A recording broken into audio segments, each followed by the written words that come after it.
इस टॉपिक के अंतर्गत हम लैटिट्यूड तथा डिपार्चर अर्थात अक्षांश और भुजांक से संबंधित कुछ प्रश्नों को देखेंगे।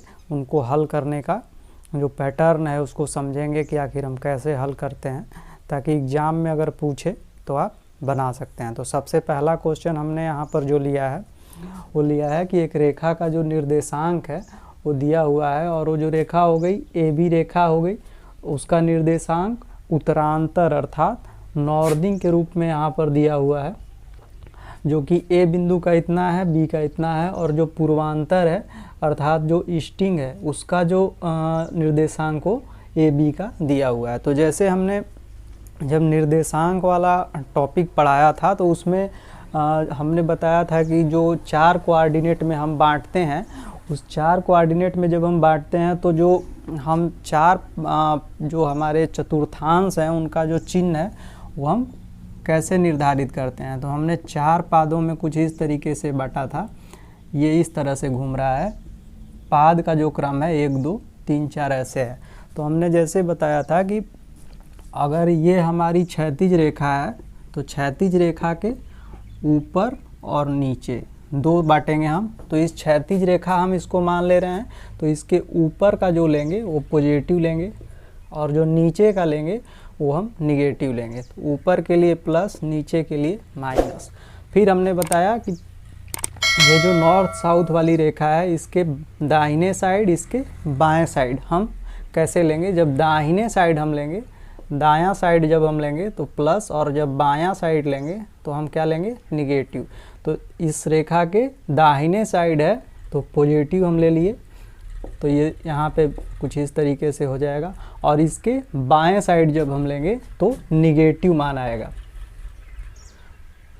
तो इसका चिन्ह कुछ इस तरीके से हो गया। तो जो पहला पाद है उसका जो चिन्ह होगा वो प्लस प्लस होगा। तो फर्स्ट पाद का चिन्ह प्लस प्लस, सेकेंड पाद का जो चिन्ह है वो माइनस प्लस, थर्ड पाद का चिन्ह दोनों निगेटिव होगा, और चौथे पाद का जो चिन्ह है वो सबसे पहला जो होगा वो प्लस और उसके बाद माइनस। तो इस तरीके से ये जो चिन्ह का निर्धारण है इसकी हमको इस सवाल को हल करने में ज़रूरत होगी, इसलिए हमने इसको फिर से बताया है। यहाँ पे एक चीज़ को समझना ज़रूरी है कि जैसे हमारे पास 100 रुपया है, तो इसमें से हम अगर 20 रुपया घटा देते हैं तो हमको मिलता है कितना, 80 रुपया। यहाँ पे ये जो रुपया है, रुपया में से जब रुपया घटा रहे हैं हम तो हमको रुपया मिल रहा है। सेम इसी पैटर्न पे हम यहाँ पर चलेंगे कि जो ये हमारा उत्तरांतर दिया हुआ है, ये बिंदु ए का उत्तरांतर, ये बी का, तो दोनों जब उत्तरांतर में से हम उत्तरांतर घटाएंगे तो हमको क्या मिलेगा, उत्तरांतर मिलेगा। उसी तरीके से जब हम पूर्वांतर में से पूर्वांतर घटाएंगे अर्थात जो हमारा ईस्टिंग है, ईस्टिंग में से जब ईस्टिंग घटाएंगे तो हमको जो मिलेगा वो ईस्टिंग मिलेगा। इसी पैटर्न पर हम क्वेश्चन को हल करेंगे। तो यहाँ पे बिंदु ए और बी से मिलकर के जो रेखा बनेगी वो कौन सी रेखा हो गई, वो रेखा होगी ए बी। तो इस रेखा ए बी का हमको उत्तरांतर जो होता है, जैसे हमने बताया था, यहाँ पे फिर से हम बता रहे हैं एक बार कि उत्तरांतर और जो दक्षिणांतर है ये दोनों हमारे क्या होते हैं, अक्षांश होते हैं अर्थात लैटिट्यूड, और जो पूर्वांतर है और जो पश्चिमांतर है ये दोनों मिलकर के बनाते हैं हमारा भुजांक अर्थात डिपार्चर। तो यहाँ पे ये चीज़ क्लियर रहना चाहिए। तो रेखा ए बी का जो अक्षांश अर्थात जो लैटिट्यूड होगा वो अब हम निकालेंगे। रेखा ए बी का अक्षांश, तो इसके लिए हम क्या करेंगे, उत्तरांतर में से उत्तरांतर घटाएंगे, या उत्तरांतर रहे या दक्षिणांतर रहे, उसको जब हम माइनस करेंगे तो हमको अक्षांश मिलेगा, और जब पूर्वांतर पश्चिमांतर दिया रहेगा इनमें से दोनों में से जब इनको माइनस करेंगे तो हमको भुजांक मिलेगा। तो यहाँ पे ए बी नीचे से ऊपर इसमें से इसको घटाएंगे, बी का उत्तरांतर माइनस ए का उत्तरांतर, तो हमको क्या मिलेगा 840.78 माइनस 500.25, इसको हम एक ही बार घटाएंगे। फिर उसी तरीके से रेखा AB का अब हम पूर्वांतर का माइनस करेंगे, तो यहाँ पे हम इसको भुजांक लिखेंगे, भुजांक। यहाँ पे L से इसको डिनोट कर देंगे, यहाँ पे D से। तो B का पूर्वांतर माइनस A का पूर्वांतर, तो हमको कितना मिल गया? 315.60 640.75।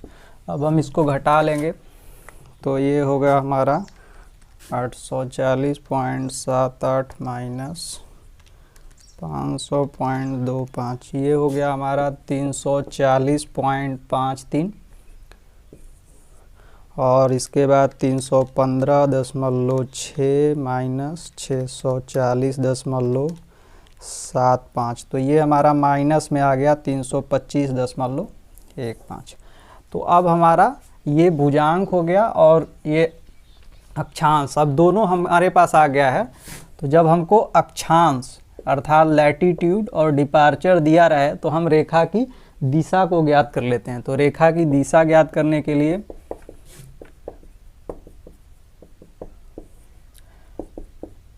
इसका जो फार्मूला होता है वो होता है tan थीटा बराबर डिपार्चर बटा में लैटीट्यूड अर्थात भुजांक बटा में अक्षांश। तो यहाँ पे माइनस 325.15 बटा में 340.53। तो अब हमको tan थीटा बराबर कितना मिल जाएगा? भाग दे देंगे हम, भागे 340.53, ये हमको मिल गया 0.954। 3 अंक तक हम यहाँ लेंगे। अब हमको चूँकि दिशा यानी कि थीटा निकालना है, तो थीटा के लिए हम यहाँ पे tan इनवर्स 0.945, यहाँ पे हम हल करने के लिए माइनस को अभी नहीं ले रहे हैं। बाद में ये माइनस और प्लस, इसका जो मान आया ये प्लस में आया और ये माइनस में आया, इसका हमको निर्देशांक के निर्धारण में प्रयोग करना है, यहाँ पे इसका प्रयोग नहीं आएगा। तो अब हमको थीटा के बराबर इतना जब मिल गया है, तो tan थीटा इक्वल टू करेंगे tan इनवर्स 0.954। तो ये हमको मिल गया थीटा के बराबर 43.651। अब देखिए यहाँ पे जो ये मान है ये दशमलव में आया है, इसको हमको डिग्री और मिनट में चेंज करना है। यहाँ पे एक चीज़ ध्यान देने वाला है, डिग्री और मिनट में चेंज करने के लिए डिग्री, मिनट और सेकेंड, इसमें चेंज करने के लिए हम जो हमारे पास एक कैसियो कैलकुलेटर है, इस पे हम कैसे दबाएंगे? तो इसके लिए जो हमको एक बटन दे दिया होगा इसमें कुछ इस तरीके का, ये डिग्री है, ये मिनट, कुछ इस तरीके का एक बटन दिया होगा। इस बटन के प्रयोग से हम डायरेक्ट इसको बदल सकते हैं। अब जैसे हमारे पास जो इतना मान दिया है थीटा के बराबर, इस मान को हमको बदलना है, तो हम 43.651 और डिग्री के लिए एक बार इस बटन को दबाएंगे, इस बटन को। अब इसके बाद इक्वल टू जब करेंगे, तो हमारे पास ये थीटा का जो मान है 43 डिग्री 39 मिनट और 3.6 सेकेंड आ रहा है, जिसको हम इतना ही ले सकते हैं। तो हमारे पास मान जो आ गया वो थीटा का इतना आ गया। यहाँ पे जो थीटा आया है, इस थीटा को हम अब अक्षांश और भुजांक की जो चिन्ह है, उन चिन्हों की सहायता से इनको चतुर्थांशों में देखेंगे कि किस चतुर्थांश में हमारा जो ये मान आ रहा है 43 डिग्री 39 मिनट, ये किस पाद में आएगा। तो अब हम यहाँ पे चिन्हों की सहायता से देखेंगे। तो जो हमारा लैटीट्यूड अर्थात जो अक्षांश है, अक्षांश जो है वो पॉजिटिव है और जो भुजांक है वो ऋणात्मक है। तो अक्षांश पॉजिटिव और भुजांक निगेटिव, तो ये हमारा चौथे पाद में आएगा, फोर्थ पाद में स्थित है। तो जब ये हमको पता चल गया कि चौथे पाद में है, तो हम इसको जो ये थीटा है इसको हम निरूपित कर लेंगे दिशाओं के अकॉर्डिंग। तो ये हमारा 43 डिग्री 39 मिनट जो है इसको हम लिख सकते हैं, चूँकि ये इस पाद में है तो ये नॉर्थ और वेस्ट हो जाएगा, नॉर्थ और वेस्ट।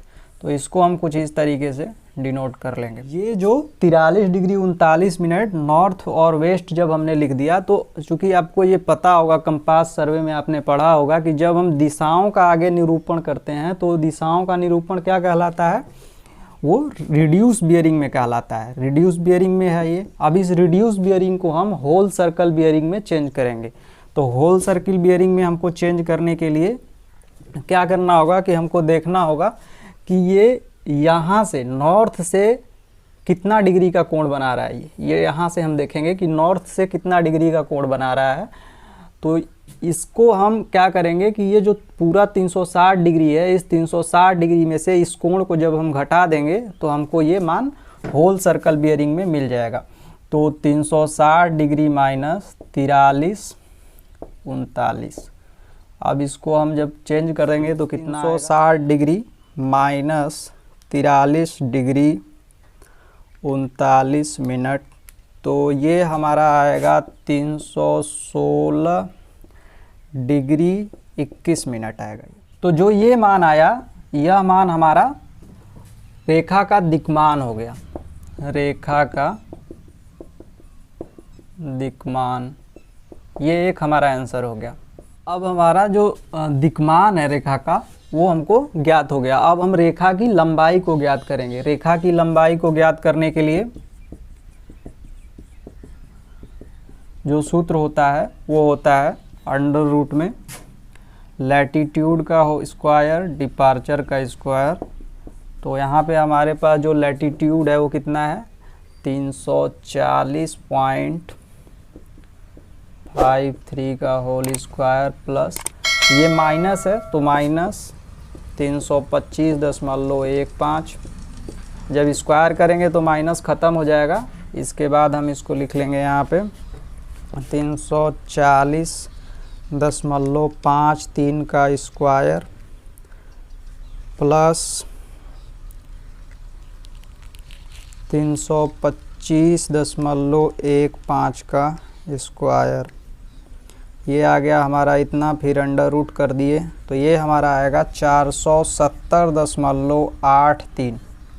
तो रेखा की जो लंबाई हो गई वो 470.83 हो गई। तो दूसरा आंसर जो हमारा हो गया वो ये हो गया।